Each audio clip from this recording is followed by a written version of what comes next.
Ang lakas po talaga ng influence ni VP Sara, nagli-lead siya, yung iba, nagre-react lang. Kaya, ang daming kumukuha nito ng, teka muna, ano na namang ibig sabihin ni VP Sara nito? Parang, iba dun sa last statement niya. Ito masasabi ko sa inyo, pinaglalaroan kayo. Ginagawa kayong tanga. Bakit? Kasi alam ni VP Sara, ang influence, ang alas, ang joker, nasa kanya. Di ba? Nasa kanya eh. Pag ginawa niya to, sunod kayo. Pag sinabi niya to, sunod kayo. React lang kayo. You will not lead VP Sara. She will lead you. So, diretsa ang salitaan, pinaglalaroan kayo.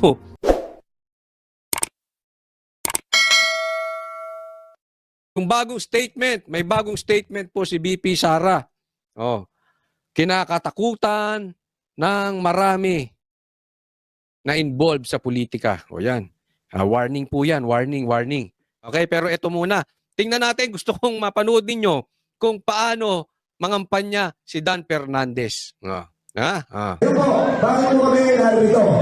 Kasi gusto po namin, ako, bilang tatakbong gobernador, humingi po ako ng suporta sa inyo. At ano naman? Bakit daw nandiyan siya, humihingi siya ng suporta sa mga dahil tumatakbo siyang gobernador. Gobernador. Oh, ayan Governor. Bilang gobernador, may dala akong biyaya o magbibigay ako ng benepisyo sa inyo. Hindi kayo uuwi. Mapansin nyo, kanina tahimik di ba? Pinapakinggan si Dan Fernandez, walang sumisigaw. O ngayon, noong sinabing magbibigay siya ng benepisyo, ang tawag nila dyan, benepisyo. Wala daw uuwing luhaan. Luhaan! Doon lang nagsigawan ng taong bayan. Ay, kayo mga taga Laguna, na paano kayo? Ay, sige, tuloy. May dalang pera! Yun naman pala, uuwi kayong may dalang pera. Yaan po ang kampanya ni Dan Fernandez. Legalize vote buying. Iboto nyo ako bilang gobernador. At pag ako ay naman naging gobernador, hindi kayo uwing luhaan dahil kayo ay may biyaya, kayo ay bibigyan ng pera. Grabe, no? Ano yan? Hindi vote buying. Sa bagay, sino magsasabi na yan ay illegal? Sila nga nakaupo sa kamera eh. Akalain mo yung sa kamera, NPA nagpapakulong ng general. Ganun na po ang kamera ngayon. Tuloy. Aside doon sa bibigyan po ni Congressman Don Donain, ang inyong pong lingkod, pero natin personal, ibibigay ko sa inyo. Oy, pera nating personal for roads. Yan, ang dami mong pera. Kumita ka ba sa pagiging artista mo? Sa Viva Max? Oy, Viva Max ba ito? Hindi kasi di ba? May nagsasabi, dating Ballstar, baka magbi-Viva Max ba to? Ako sa katunayan, ayoko magsalita patungkol dyan sa Viva. Kasi wala po akong alam sa artista no? Pero yun nasabi nila dati itong i-Ballstar. Wala namang masama sa dati. Kaya lang, magbibigay daw siya ng sarili niyang pera na chika-chika. Baka yan yung akap ni Martin. Hindi kaya? Ay, marami kayong napamaskuhan na. Speaker, baka naman. Pero maganda dito, hindi pa po tayo pero ang maganda rito, yan na. Hindi pa tapos. gobernador. Nabibigay na po kami ni Condor, kapag po siya congressman. Lalo higit, pag siya na naging congressman, ako naging governor, si vice governor ang naging vice governor de Normante. Triple ang bibigay namin sa inyo! Yun! Vote buying! Pag ako naging gobernador at yung kanyang kasamahan ay magiging congressman at saka yung pinopromote niyang vice mayor ay magiging vice mayor, pag kami nanalo, triple ang inyong makukuha. Ano yan? Vote buying. No, di ba? Iboto niyo ako. Pag nanalo ako, may pera kayo. Pambihira naman, huwag na tayo maglokohan. Ang tanong, may lakas ba ng loob? May bayag ba ang Quadcom para imbestigahan yan? Tanong lang. Kasi nga, tingnan mo kung ano-ano pinag-iimbestigahan ng Quadcom. Yung ginawa nitong kabalbalan at saka ni Abante tungkol kay Grijaldo. Meron silang ginawang kabalbalan. Hindi inimbestigahan ng Quadcom. Anong ginawa kay Grijaldo? Ikinulong. Pinagpasko sa kulungan. Kinontempt. Hindi na nila inimbestigahan. Di ba? Wala namang masama eh. Di ba? Sana man lang yung Quadcom, nagkaroon din sila ng public hearing. Gaya ng ginagawa nila kay PRRD, gaya ng ginawa nila kay BP Sara, gaya ng ginagawa nila kay Atty. Lopez, gaya ng ginawa nila kay Grijaldo, gaya ng ginawa nila kung kasi kanino pa, at ginawa nila kay General Wilkins. Sana man lang, nagkaroon ng bayag ang Quadcom na sana inimbestigahan din nila. Regardless kung may mali si Dan Fernandez at si Abante or wala. Hindi na nga nila inimbestigahan yung kawawang uniformadong tao na si Grijaldo na nagsiwalat ng katarantaduhan nitong si Dan Fernandez at ni Abante, di umano, yun ang nakakulong. Eto ngayon, laya. Walang investigasyon nangyari. And at the same time, eto, may vote buying. Vote buying, ano pa ba yan? Di ba? Ginagawa nyo lang legal. Pagka kayo nanalo, magkakapera kayo. O di bilihan ng boto. Ayaw mo ng English na vote buying. Vote buying, o di bilihan ng boto. Eh, tinatarantado yung mga Pilipino niyan eh. Eh, di ba? Oh.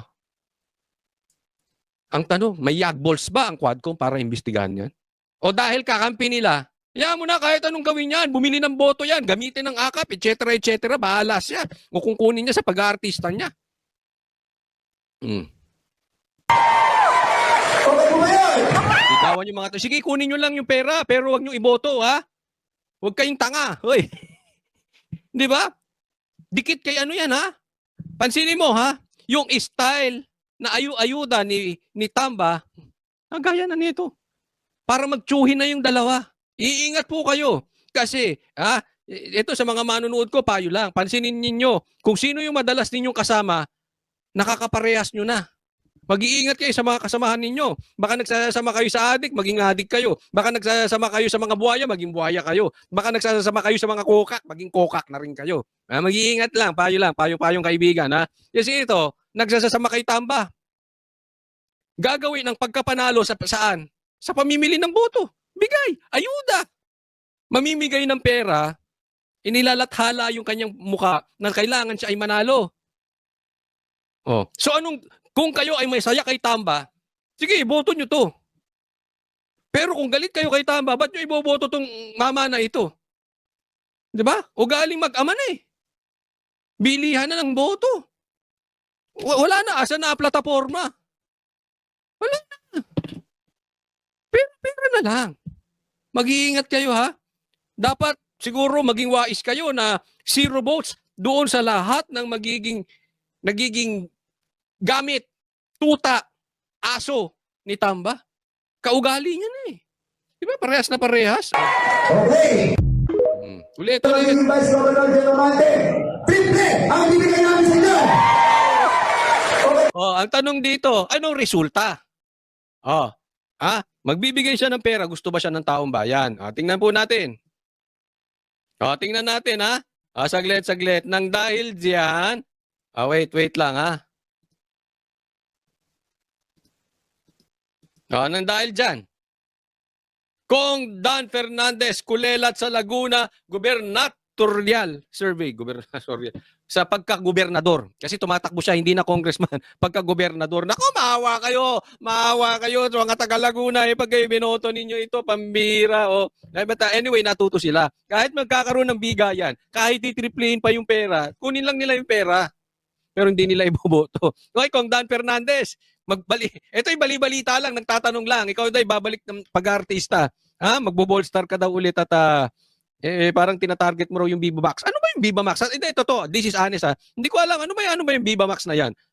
Basta anyway, tanong lang yan Dan Fernandez. Payo ko lang sa'yo, Dan Fernandez. Pagbutihin mo ang pag-google mo. Okay? Kasi minsan mali-mali ka na sinasabi. At pagbutihin mo yung pag-i-English mo. O better yet, kung hindi mo talaga kaya mag-English, mag-Tagalog ka na lang. Sayang, gwapo ka pa naman. Panalo ka na sa itsura, papangit ka pa sa pa-English, mag-Tagalog ka na lang. Okay? Pangalawa, wag mong gayahin si Tamba. Ayaw naman ng taong bayan kay Tamba. Kahit ikaw ba, Dan Fernandez, wag tayo magloko. Talaga bang gusto mo si Tamba? O dahil sa ano? Alam mo na. Ay, nako. Diba? So ito maliwanag ayaw sa'yo ng taong bayan. Dapat magtrabaho ka. Hindi yung nakaasa kayo sa kung ano-anong political agenda na ipinangako sa inyo kapalit ng paninira ninyo at panghaharas sa mga Duterte. Hindi po gawain niya ng matipunong lalaki.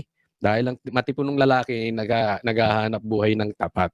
Di ba? Naman, ang taong bayan, ayaw sa'yo. Kasi alam mo, yung mga lumabas na survey, pumapangalawa siya eh. Tapos naging pangatlo. Ngayon kulelat na. Uy, naku, pambihira.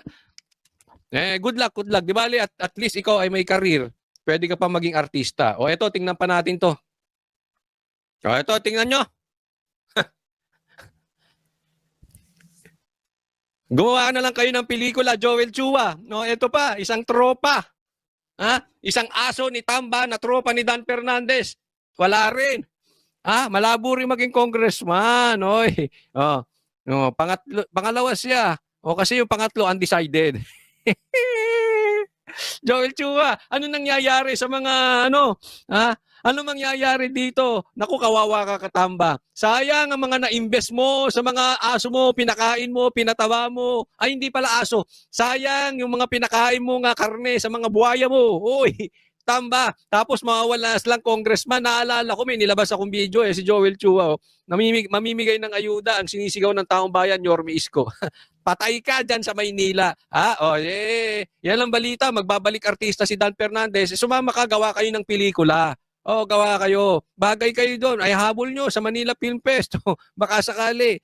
Joel Chua, kaysa naman mapunta ka sa Kangkungan, mag-artista ka na lang din. Palakas ka. Sayang, nang pakinabangan mo naman yan si Dan Fernandez kasi wala rin kwenta. So sana, sa pagretiro mo sa politika, ito'y mahirapan na itong makabalik. Unless na lang, dilaan na ito ang puwet ni PRRD. Wala na ito. Ay, nako. Ay, magandang pangitay niyan. Alam nyo kung bakit? Natututo na ang taong bayan. Hindi na sila papabudol. Last na yung pangbubudol ni Marcos. Ako pa nga pala ay nagpapasalamat doon sa mga kababayan natin dahil sabi nga, inaamin na nila na sila ay nabudol at sila ay nanunumbalik na sa mga banateras, naniniwala na sila na kaya hindi namin i-promote si BBM dahil sabi nga ni PRRD, bangag. So talaga kami kahit dati hindi namin sinuportahan niya kahit sinabi ni BP Sara, di ba? Pero ngayon marami na nanumbalik na mga banateros, maraming salamat sa inyo at natuto rin naman. Welcome back at natuto yung marami.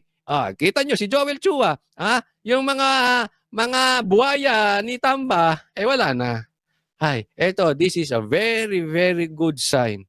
Salamat. At sana po, mas marami pang taong magising. Hindi na po sila maging magpapabudol muli. Sana last na yon. But again, magandang pangitain na ito.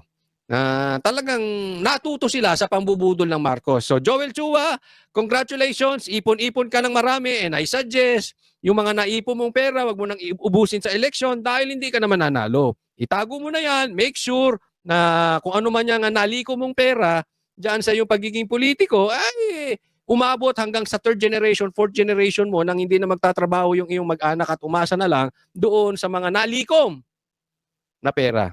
Di yan ang sabi-sabi, Pero, baka sumugal ka pa kasi, malabo ka ng manalo. Okay? So, since congressman ka pa naman hanggang mag-2025 election, pagbalik ng sesyon ng 19th Congress, banatan mo ng banatan si Duterte nang mas marami ka pang mapakinabangan sa amo mong buhaya at makapag-retiro ka ng maganda-ganda sa politika. Okay? So, ngayon ay suggestion lang naman. Kung ayaw mong sundin, bahala ka sa buhay mo. Matanda ka na ano ka na. Sama ka na lang kay Dan Fernandez. Mag-artista kayo parehas. Okay? Ito, pakinggan naman natin. Ito nga bagong statement ni BP Sara dahil marami pong natakot dito sa politika. Sige, pakinggan natin si BP Sara. Hindi po yan si BP Sara. Itong susunod. Nagpaabot si Vice President Sara Duterte ng mensahe ng pagmamahal, pagpapatawad at respeto sa mga Pilipino ngayong holiday season. Sa inilabas na pahayag ng Vice Presidente, hinihikayat niya ang mga Pilipino na mag-alay ng pagmamahal sa isa't isa, lalo na sa mga kapos sa buhay at may karamdaman. Tayong lahat ay tinatawag upang maging mapagpatawad. Ay, nako, BP Sara, huwag ka magaganyan. Daming natakot sa statement mong yan. Lalo na yung mga dilawang tae, yung Sorry. Sa mga kumakain dyan, pasensya na po. Doon sa mga dilawang inodoro, nako, daming natatakot sa statement ni BP Sara sa ganyan. Bakit? Kasi 'di ba, kamakailan sinabi niya na hindi siya magpapatawad. Okay? Nag-speech siya na may dapat kayo magpatawad pero ako hindi ako magpapatawad. Ngayon, ang statement ni BP Sara, magpapatawad siya. Nako! Kinabahan ngayon yung mga political analyst, mga politiko, mga kaibigan ng mga politiko. Ano na naman daw ibig sabihin nitong si BP Sara sa mga binitawan niyang ganyan? Kasi medyo contradicting. Ang sabi naman daw ng iba, lalo na yung mga laos na dilaw, ang sabi naman nila ay parang tila lumalambot si BP Sara at nagkakaroon na ng secret agreement sa Malacanang. May mga ganun-ganun pa sila, di ba? But eto lang ang katunayan niyan. Una, lahat po ng galawan ng Duterte, lalong-lalo na si BP Sara ngayon, ay talagang sinusundan nila. Ha? Si BP Sara, diyan mo malalaman. Even, alam mo kung madaling mahalata kung ikaw ay malakas. Pati kalaban mo pinapanood ka. Ha? Ikaw ang nagdidikta kung anong dapat. At yung mga kalaban mo nagre-react. Tapansinin mo, may sasabihin si Sara, magre-react sila. Mag-a-adjust sila kung anong gagawin. Pag may ginawa si Sara, may magre-react sila according dun sa ginawa ni BP Sara. Yan po, ang ibig sabihin niyan, lantarang maliwanag na influence. Ang lakas po talaga ng influence ni BP Sara, nagli-lead siya, yung iba, nagre-react lang. Kaya, ang daming kumukuha nito ng, teka muna, ano na namang ibig sabihin ni BP Sara nito? Parang iba dun sa last statement niya. Ito masasabi ko sa inyo, pinaglalaroan kayo. Ginagawa kayong tanga.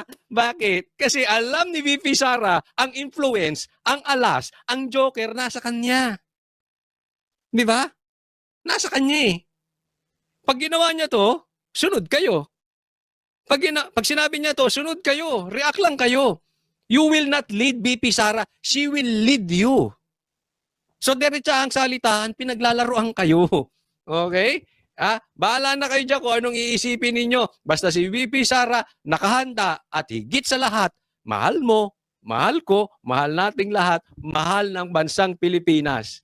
Kayo dyan sa Gedli, kayo dyan Pulahan, kayo dyan Pinklawan, kayo dyan Dilawan, at higit sa lahat, kayong mga NPA, kayong mga komunista, dyan lang kayo sa paligid. Babalikan kayo ni BP Sara pag umpo niya. Sooner or later, but for sure, uupo si BP Sara,